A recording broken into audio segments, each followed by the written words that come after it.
यशस्वी प्रधानमंत्री श्रीमान नरेंद्र मोदी जी के नेतृत्व में जिस प्रकार से देश ने दुनिया के सामने अपनी तस्वीर बनाई है वो वाकई अद्भुत है। और प्रधानमंत्री जी सभी क्षेत्रों का समान रूप से ध्यान रखते हैं। वैश्विक उथल पुथल के भरे माहौल में भी वो अपने देशवासियों का, उद्यमियों का, गरीब से गरीब आदमी का, हेल्थ सुविधाओं का, प्रत्येक का ध्यान रखते हैं। जैसा कि उनने 15 अगस्त के अपने लाल किले की प्राचीर से उद्बोधन में कहा था, यह अगले समय में बहुत अच्छी सुविधा मिलने वाली है, बहुत अच्छी सौगातें मिलने वाली है।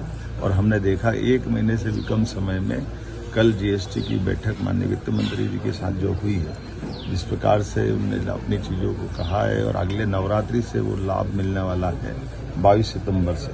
और कितने प्रकार का लाभ है ये गरीब से गरीब आदमी के लिए।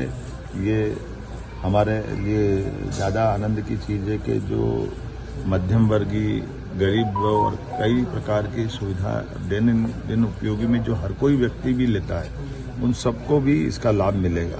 अब जैसे हमारे अपने किसानों को लाभ मिलने के लिए भारतीय रोटी, पराठा, खाकरा, पनीर, छेना, ये कई प्रकार की चीज़ें हमारे यहाँ से निर्यात भी होती हैं। ऐसे में इनको मदद करने के लिए इनका निर्यात बढ़ा करके किसानों की जीवन की बेहतरी के लिए जो प्रयास किया है, जिसका 5% से घटा करके इसका स्लैब 0% किया है।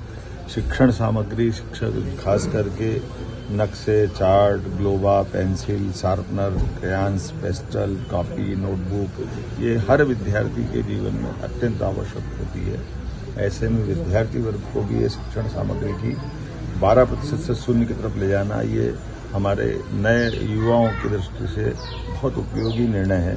कृषि उपकरणों के लिए जैसे मैंने कहा कि कृषि सेक्टर हमारी पहली प्राथमिकता है। ये पूरे दुनिया के माहौल में भारतीय कृषि व्यवस्था को, कृषि व्यवसाय को इन आर्थिक बड़ी ताकतों से बचाने का प्रधानमंत्री जी जो लड़ाई लड़ रहे हैं, वो उनने अपने जीएसटी के माध्यम से भी वित्त मंत्री जी को निर्देश दिए। उसका परिणाम दिख रहा है। इसको 18% से 5% करना, जैसे ट्रैक्टर के tyre, parts, biopesticide, micro nutrients, drip irrigation system, sprinkler, कृषि, बागवानी, वानिकी मशीनें जैसे जो भूमि की तैयारी, बटाई, कटाई इत्यादि सभी क्षेत्रों में जो काम आती है, इस पे 18% के जीएसटी से घटाकर 5% करना, ये हमारी प्रतिबद्धता बताती है। हेल्थ के सेक्टर में स्वास्थ्य के लिए हर व्यक्ति का स्वास्थ्य अच्छा हो, इसलिए इसको भी 18% से 0% तक ले जाकर के सभी प्रकार के हेल्थ इंश्योरेंस की पॉलिसियों को इसमें 0 किया है। और साथ साथ कैंसर से लगा करके ऐसी बड़ी जितनी दवाइयाँ, उसमें भी 0 तक ले जा करके जो राहत दी है।